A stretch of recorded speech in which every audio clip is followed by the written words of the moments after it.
are back with Psych Your Way to Success. I am your host, Claire, and we are getting right back into part 2 with Megan and Heather with conflict resolution. See you soon. I mean, maybe a little more context here. Was it when, as you were working together, that you changed it and you became cohesive enough that Claire is marrying Megan? I don't know how many years we later. fast forward to 4 years later, and I fly to Alabama. Right? I'm just curious, Yeah. like, was it while you were working together that you guys learned that you guys were connected in some way, or how did you guys deal Heterosexual with sounds. difficult? Yeah, There we go. but right. I mean, I'm just curious how you dealt with those clearly difficult Sure. personalities. Claire, what do you think? I'm going to put it out there. I think that there was a moment where I heard you out.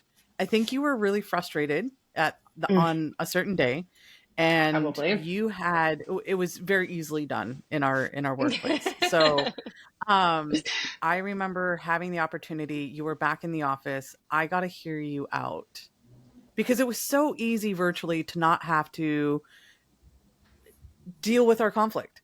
It was just the undertone Agreed. of everything that we did. And we could move on because as soon as I finished communication and we got what we needed out of each other, it was done. And so we could just move about our day until we had to deal with it again and begrudgingly and go do. But we were having a day, you particularly, I remember, and you came to my office and I remember you were frustrated at something. I heard you out. It had nothing to do with me, which was, I think, maybe my first surprise. And second, that you were coming to me about it. And I was like, oh my gosh, I don't know what corner got turned, but I feel so honored that this person who we have not shared much likeness for one another is coming to me about this. And then I was like, and then the articulation and the use of explaining what it is that was happening, like there was so much intelligence and experience behind the words that I had never given you credit for, and I had been told you did not have. And so it was just like this slap in the face of like, how dare I have made this judgment on somebody without having given them that moment and that time and that opportunity to show me who they were for ourselves, for our independent connection. I'm pretty sure I know exactly the day that you're talking about. That's the day that I asked you to go talk to our boss to see if I could bring my service dog into work, wasn't it? Was it that day? Yeah. Yes, absolutely. And that to me was totally a Hail Mary. I was like, I don't have anyone that I can talk to.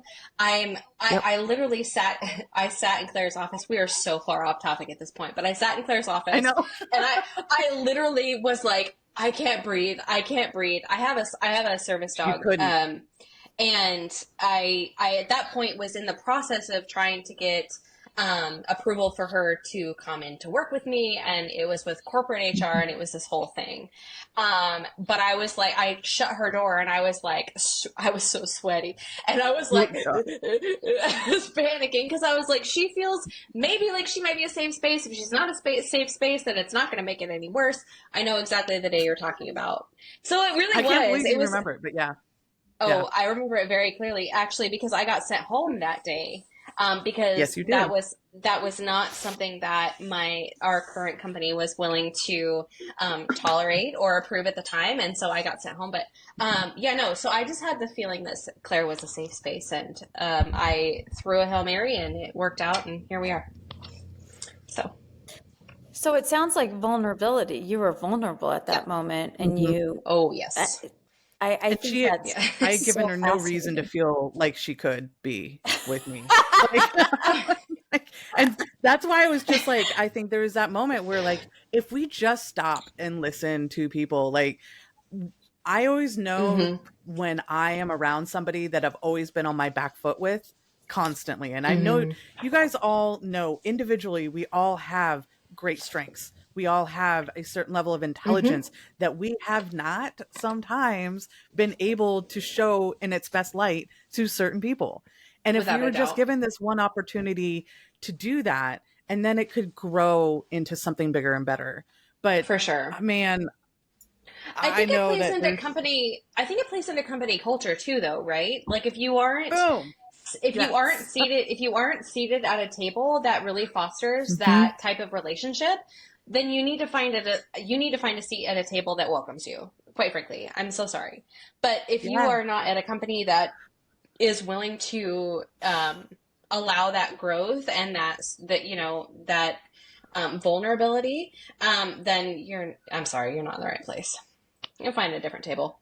And I think that's something we can all take in with that Gen Z in the workforce right now, is that they are willing to do it. Yes. Right? Like, Oh, and it without a doubt. scares the crap out of somebody like me. Heather, does it scare you? Like, oh my Oh, God, if yeah. you told me that I was going to quit a job and not have another one ready to go in the background, and I'm not saying nobody should be out there quitting jobs without another one as backup. I'm not saying that. Well, I'm no, but saying you're do what looking at you that have like to do for 3-year you. culture. Yeah. Yes. Yeah. Exactly. Exactly. So yeah, just don't think in 6 months you have a good take on what the company culture is 100%, Yeah, right? Like, for sure. give it time Absolutely. to, to turn into something, and maybe you can be part of that dial movement, right? Like, turn it up to something. Yep, Yeah, Anyway, for I mean, sure. well, it kind of is like what you guys were talking about with your relationship. It's not until you're really vulnerable and you allow it to, like, give it a chance. That's when you Yeah. know, like, is this the right fit? You know, Yeah, like, for look at all sure. the years you would have missed out on. Claire I and you know, might right? not have married her. I know. Like, seriously, I wouldn't have been able to.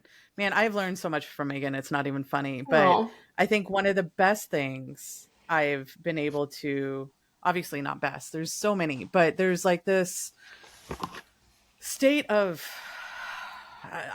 it's almost like awareness of being okay with being wrong that I got to learn from Megan. Like, and she wasn't often wrong.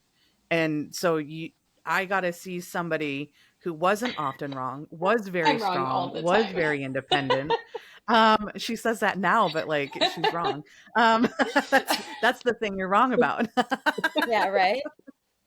But no, it was funny to be able to have that, like, that model of, yeah, I might be older than somebody, but it doesn't mean that I have it figured out. And she has shown me that at her age she was able to be strong, be independent, to be a little broken, right? Like, we showed that we were a little broken to one Oh, another. yes. And instead of somebody using that against us, we used it as this, like, stepping step to get us higher and higher and higher to where we wanted to go, and meet our goals and be successful in that place we wanted to be successful in, whatever that looked like. Absolutely. And I really appreciated that, turning away from the, what is like, I don't know, being a Karen to one another, into being, like, actually supportive, female supportive of one another, and taking that away, and that power away from everybody else that was trying to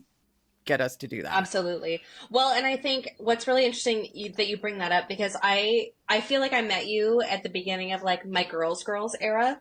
Like I'm a girls girl now, 100%. But Yes, you are. previously, having worked in a male dominated industry, I really did have to Yeah. cater to more male dominant type of personalities. And now I'm like, no, total girls girl, like women lifting women, like we're going to do this together. We're either going to go down in Yeah. flames together or we are going to rise together. Yeah. But either way, we're doing it together, because that's really, I feel like you did bring up a really good point, Claire. Like that was really a pivotal point for me, like that time in my life, because I had so long catered to that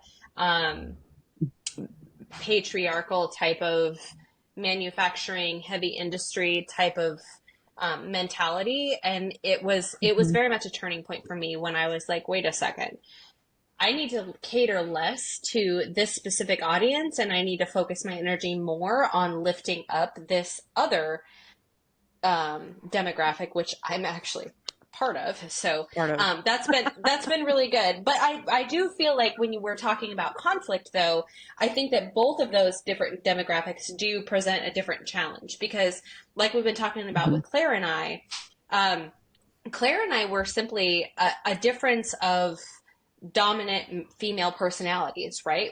Neither of us were wrong. Yeah. We were both right. We were both experts in our field.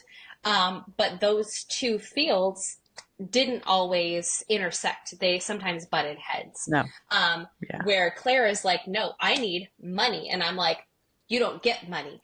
No. So, age-old story right there.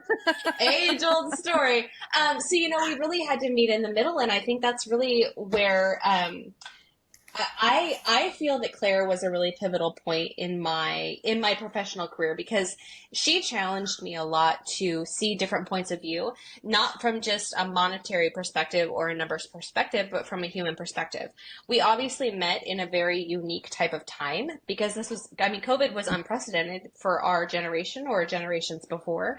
And so it was kind of a make or break. You can either adapt and you can learn and you can, learn to work with these different personalities, or you can hold firm and you can be rigid and you will likely fail.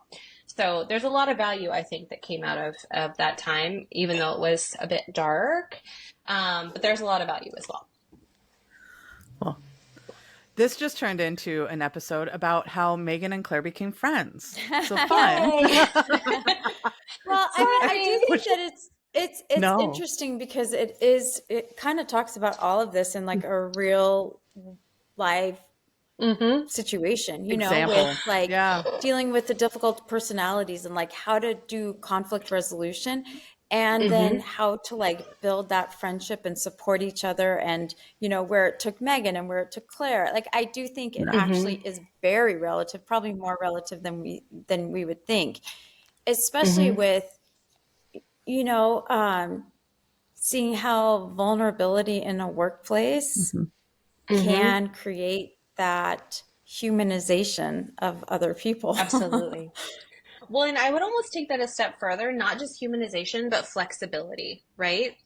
So flexibility, not only with your, with your interpersonal skills, but flexibility within roles. My baby is crying. Flexibility within roles. I know. I think he's getting ready to eat. He is a hungry hippo and he does not miss meals. Flexibility is what I was talking about. So I think, again, going into, what are we talking about? We're talking about conflict resolution. Being able to be flexible and see other people's point of views, because I think now more than ever, with the demographic that is in the workplace, that is critically important. Because what you don't want to do is you don't want to discount other people's point of view simply because it's not yours. Because some people might be coming from a place of experience, right? Older generations. Some people, and there is an immense amount of knowledge that can come from older generations. Because they've been through so many different economic times. They've been through so many different, administrations, and it's endless. The different stock market crashes, like they've seen those fluctuations within our economy 100%. And globally, individually, everything. Absolutely. Yeah. And I think that it's critically important that we do tap those older generations so we don't repeat history, right? We don't want to fail again. We want to draw from that experience. We want to identify it and adapt to it, and we want to learn from it. And I think that's critically important. I think fundamentally as humans, we just want to be heard, right? And a lot of conflict resolution just comes from people feeling like they've been heard. You might not agree with their stance. You might not agree with their opinion, but someone feeling heard is going to feel a lot more secure in feeling and being vulnerable and being able to be flexible in their opinion than someone who feels like they're hitting a brick wall. Yeah. I would say, to go one step deeper, it is hard as all get out to allow someone to feel heard without you understanding yourself well enough to let them be heard.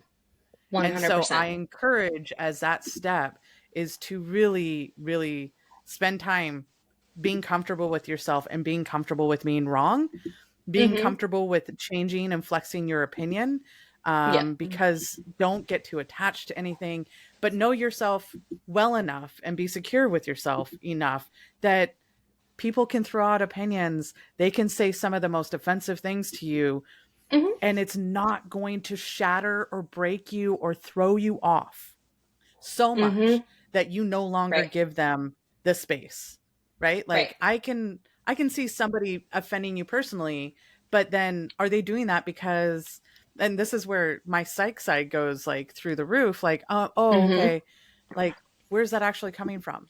Right? Like is this about my day or your day? Is that about my actions or what's going on in your life? Exactly. And oftentimes, you know, I think politically, this is what the charge is coming from, right? Like being able to just push people's opinions on others and be like, wait a minute, no, I'm offended. Well, great. It's okay to be offended, you guys. It's okay that I'm offended sometimes. Absolutely. I don't have to take it home with me, right? No. Like, but there's a line. And it doesn't need to be crossed when it's harassment, when it is like blatant meaning, like especially in the workforce, when there's HR standards that still have to be met and there's respect. Yeah, of course. So, yeah. Right. Like we can be offended, but as long as like we can work through it too. It's a fine line and it goes much longer than what we have today to go into it. But that is my little takeaway from the conversation is absolutely go one step further and be right with yourself, right? Like make sure you're there. Heather, before I get on my soapbox, do you have any thoughts? Because I have big feelings. No, we want to hear your thoughts. She's like, I have big feelings. I have big feelings. No, I think you hit the nail right on the head, right? Being confident enough to hold space for both yourself and your expertise and someone else's opinion. Those two can coexist. They can coexist 100%. You can be right and they can be right. And you guys can meet in the middle. That's really the most important thing, I feel like. And I feel like as women, not to play the gender card, but that's what we're talking about today. I feel like as women, we have to play that line very delicately, right? Whether it's in interpersonal relationships or professional relationships, we have to toe that line because we've all heard, I guess I shouldn't speak for everyone. I have heard, why are you so emotional? You don't understand. That's my favorite line. There's no reason for you to get so upset. Why is it your time of the month? There's no reason for you to get so upset. Oh God, okay. Claire said it. I wasn't going to go there, but she said it. But yeah, why are you getting so upset? Why are you so emotional? Is it that time? Blah, blah, blah, blah, blah. We can take it the whole swing of things. You're talking about negotiating an $8 million a year contract and this salesperson is trying to sell you and explain fossil fuels to you by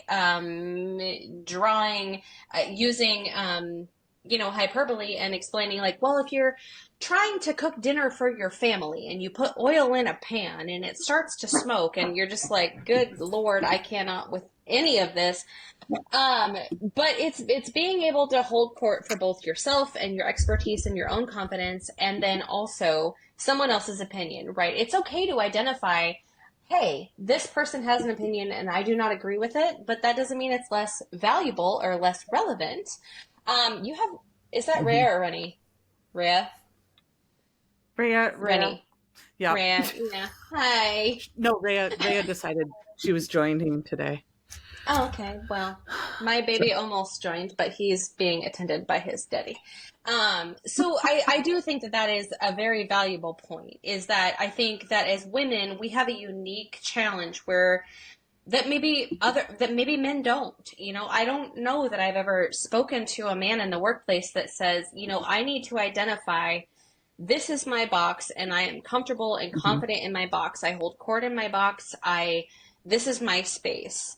Whereas I've had a lot of conversations with women where I have said, peer-to-peer coaching and managing up, you are an expert in your field.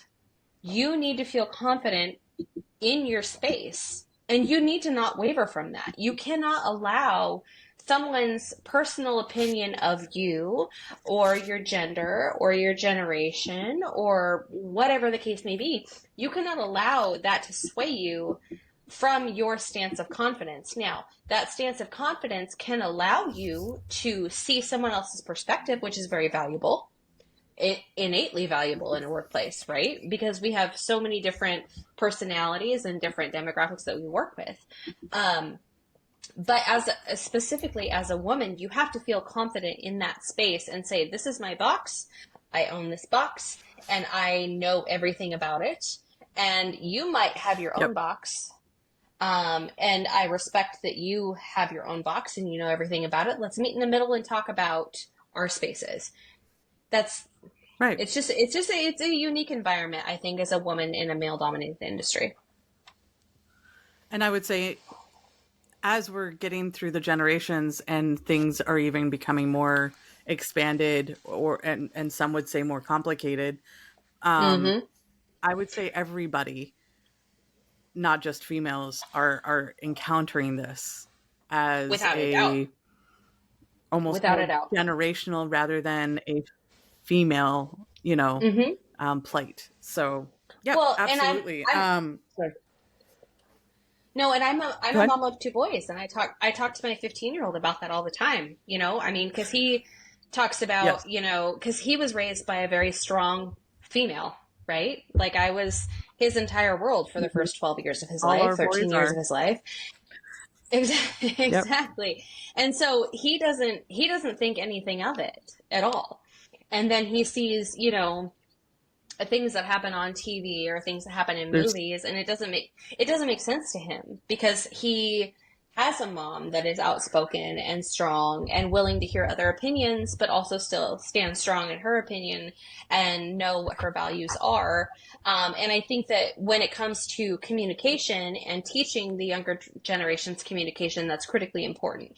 You have to know your audience. That's critically important. And you have to know how to communicate and talk with the different people that you're going to interact with in the workplace. Because if you don't, then you might you might be a subject matter expert in your field. You might know everything there is to know about anything.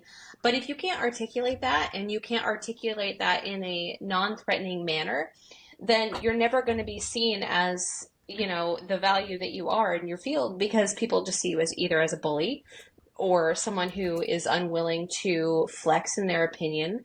And people feeling heard, going back to that, people feeling heard is critically important, whether you're in interpersonal relationships or in a professional environment. Yep. Hey, Miss Heather, we're wrapping up, so I just wanted to get... No, Maegan, this has been amazing. So many words. But I just wanted to have Heather jump in. Just... I mean, I'll end with, I think part of what you're saying is helping people be heard is taking the standpoint of there is no really right or wrong. And I know people like kind of go into this, I'm right and you're wrong, or this is the best and your idea isn't the best. I think taking a step back and realizing there's multiple ways to do things. There's multiple like avenues to take, and in general, I've never seen a exact right way.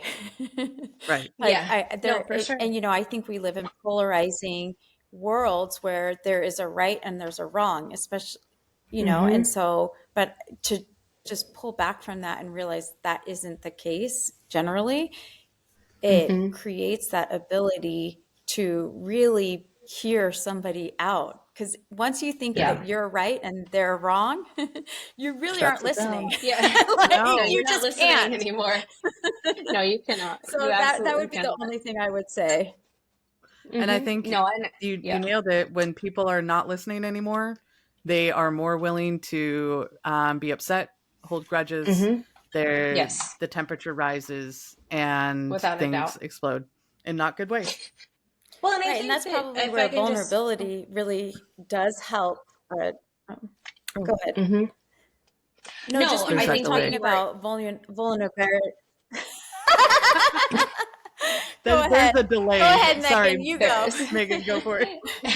No, I think you were about to touch on it. I think you were about to. exactly what I was thinking, was that you have to be willing to be vulnerable with people in order to see their side of the story and their opinion, because like we've been talking about, kind of, there's a difference between hearing and listening.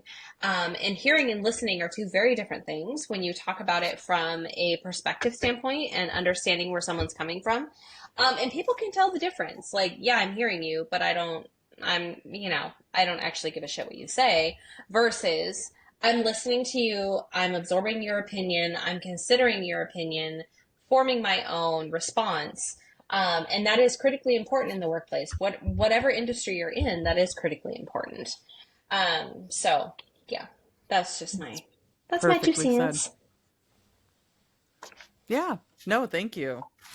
And Heather, I do this at the end of every episode. So I love that we wrapped it up with vulnerability, providing space, and making sure that we have the ability to stretch ourselves and be wrong. And know oneself, right? Like, any other last minute takes, and then we'll be wrapping it up. It. Yes. Well, Maegan, obviously, you know how much I love you. I'm so grateful. And now everybody else knows how much. And I'm super grateful for you to be here today. Your insight is completely valuable. I've seen you cover some serious ground on between the start and finish of a relationship between client or customer, and being that intermediary person. So conflict resolution was absolutely a great topic for you to take on today. I really appreciate it. Well, thank you. I was really excited to be here. Thank you for having me. Yeah, no. And so if anybody has anything that they would like to add, please find us online. However you get your podcasts, listen there. That would be great. We do stream naturally to Spotify, Amazon, YouTube, and there's another one that I always forget. Yep, that's the one. I know. Heather's like, I do this every week. Every week. Anyway, so yeah, if you could just, it was Apple. There it was. Good job. The most simple. There we go. Whew. When I listen to my podcasts on often. So yes. If you don't mind, we'd love to hear from you on LinkedIn. And if you need to get a hold of Maegan, you can find her there too. Have you updated? Yes, you sure. So by the way, congratulations, 2-month-old baby. You're just this poster child of being able to eloquently speak, lose the word for debating, yet know all the other words in the dictionary, and have a 2-month-old at home. Yeah. Thanks. Thank you. So we'll see how that goes in a month when I go back to work and I have to be on conference calls. We'll see. Hey, if this is how you're doing now, I have 1,000% faith. If there was ever such a thing as 1,000%. So, if there all was, right. Thanks again, you guys, for being here. All right. Thank you, guys. Have a great day. Yeah, thanks. Have a good one. Bye. Bye.